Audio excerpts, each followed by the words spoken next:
Juiz Afonso Carmona Russo Público atualmente questiona bebê que legalidade russa e nomeação da Presidente da República, Alau Tirley. Foi na Laisne União Internacional de Juízes de Língua Portuguesa, a nota pública ida, onde ratou preocupação com o sistema judiciário e Timor-Leste. Preocupação nida e a ligação no processo nomeação do presidente do Tribunal Recurso Afonso Carmona.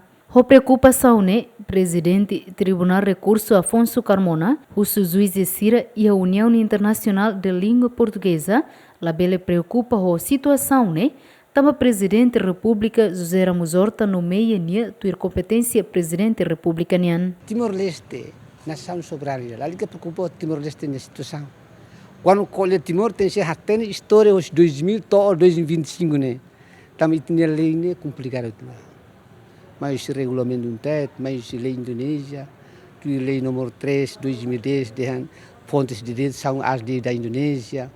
Artigo 164, Constituição do Tribunal de Recursos existente, todo halo instalação superior. Tanah lah hotu, jadi emak agora colhe cumprir, emak acompanha a situação. Tanah haula explica isso, hoje CPLV emak colhe, tá vamos lá ter CPLV. Imba musuh ko sira, tambah sama sira interesse colhe situação nessa né, tambah nessa né, ia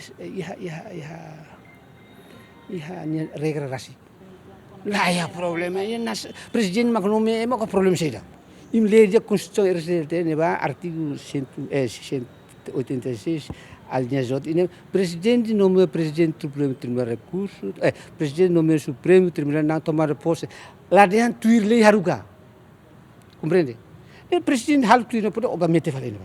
Antes, o Tribunal de Recurso declara alteração lei organização judiciária o número hat bara rihon rua ronulu resi 5, loron ronulu resi 5 fulang abril e artigo hitunulu resi nen a com requisitos nomos critérios sira atusai presidente Tribunal de Recurso ne inconstitucional tamba contra a Constituição.